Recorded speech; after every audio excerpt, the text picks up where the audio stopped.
William Joseph Seymour, nascido em 1870 no sul dos Estados Unidos, em Louisiana, negro, filho de negros e ex-escravos, numa época em que a segregação racial era muito violenta e o negro praticamente não tinha oportunidades na sociedade. William adquiriu uma enfermidade chamada varíola, que o deixou cego de um dos seus olhos. Mas mesmo assim, com todas as dificuldades, William nunca deixou de olhar para Deus. William Seymour não tinha formação acadêmica, nem mesmo formação escolar. Trabalhou desde cedo para ajudar a família no sustento, trabalhou no campo, trabalhou na cozinha lavando pratos, em hotéis como garçom. Desde cedo carregava uma Bíblia velha e sempre nos seus intervalos orava e buscava Deus, dizendo: Deus, eu sei que o Senhor tem mais, eu sei que o Senhor tem algo preparado para mim, algo especial. E ele orava incessantemente, buscando conhecer a profundidade do plano de Deus para a sua vida. Dizem que William orava por horas, de 5 horas a 7 horas por dia. E à medida que lia sua Bíblia velha, ele compreendia que Deus tinha um avivamento preparado para aquele que ora. Ele orava até as suas vestes ficarem molhadas com suor. Não havia público, não havia palco, somente um quarto de oração e um chão para se dobrar. E foi com essa fé e essa sede de Deus que William começou a despertar para o batismo com o Espírito Santo e com fogo. Foi essa fome e essa sede de Deus que levaram William Seymour ao Texas para um pequeno grupo de oração, a qual ele ouviu falar que era ensinado o batismo com o Espírito Santo e com fogo. E ele foi logo conhecer. Porém, nos seminários bíblicos, ele era impedido de entrar na sala de aula, porque negros não podiam sentar com os brancos. Então William, do lado de fora da sala, por uma fresta na porta que ficava entreaberta, ele ouvia o ensino, humilhado pelos homens, desprezado pelos homens, mas não por Deus. Ele se alimentava do ensino, se aprofundava na doutrina do Espírito Santo e no batismo, e a sua fé só ia crescendo. Muitos teriam desistido, mas William continuava, na certeza em que Deus tinha um avivamento para derramar sobre a vida dele. Mediante a oração e a busca de William, que ia crescendo, Deus o inspirou em seu coração a ir para Los Angeles. Algumas irmãs fizeram um convite para ele cuidar de uma pequena congregação, um pequeno grupo de pessoas que estavam sedentos pela palavra de Deus. E William, sem dinheiro, pobre, foi imediatamente para Los Angeles, sedento para pregar a palavra e espalhar as boas novas. Chegando nesse pequeno grupo de pessoas, essa pequena congregação, ele pregou veementemente que a vontade do Senhor era derramar o Espírito Santo sobre toda a carne, conforme descrito em Joel 2, a sua profecia. Mas a igreja se escandalizava com isso. E no dia seguinte trancaram as portas, e a mesma igreja que o convidou o expulsou. Mas esse baque era motivo suficiente para William desistir do chamado. Porém, mais uma vez, ele continuava. Ao invés de William retornar para sua cidade natal, ele permaneceu em Los Angeles e foi abrigado na casa de uma família pobre, onde ele começou as reuniões de oração. E em 1906, o céu responde e o avivamento desce através das orações de William. Um homem é batizado pelo Espírito Santo após a imposição de mãos de William Seymour.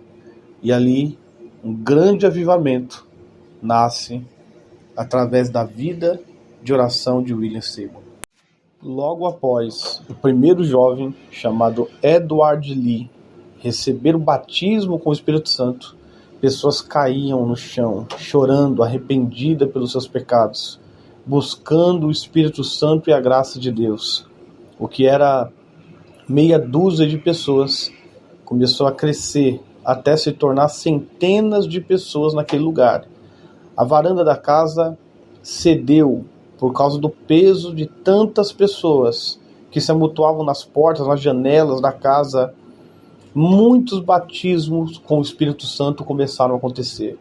Enfermos entrarem e saírem curados.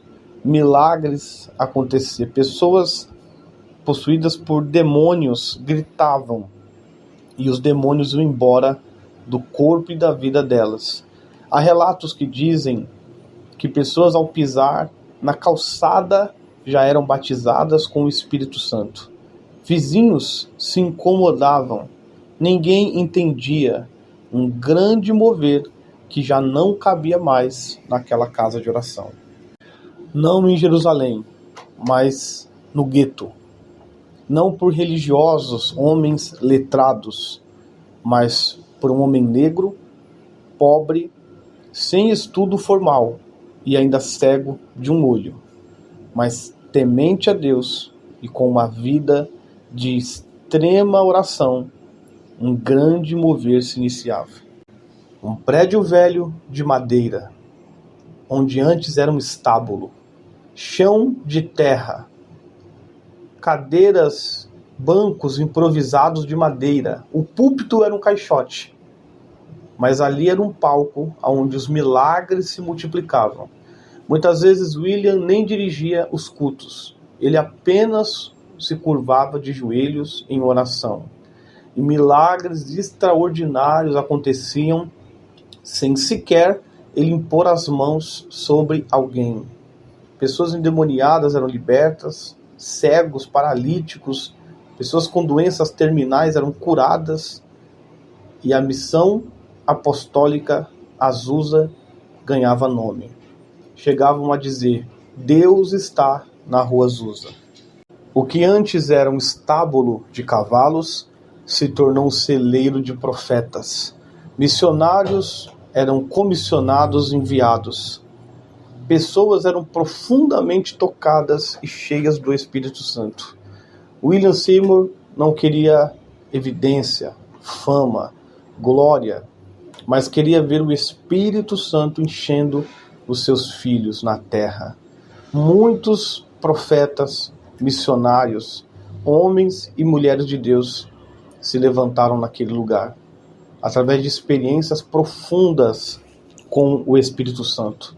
Desse celeiro de profetas nasceram avivamentos que atingiram a África, que atingiram a Nigéria, o Chile, o Brasil, a Argentina e muitas outras partes do mundo.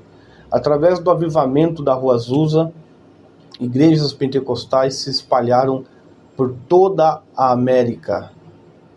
E, inclusive, missionários como Daniel Berg e Gunnar Wingren vieram para o Brasil, dando o início das Assembleias de Deus. O movimento da Rua Azusa foi um marco na história da igreja. Cheio de unção e de poder, transformou milhões, milhares de vidas para a glória de Deus. O movimento da Rua Azusa cresceu, mas com ele também as perseguições cresceram. Jornais da época ridicularizavam William Seymour e o movimento da Rua Azusa.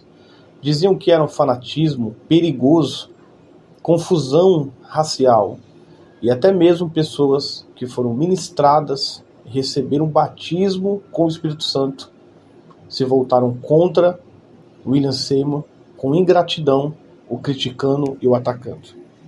Ao passar do tempo, homens que William Seymour havia enviado como missionários abriam suas próprias organizações.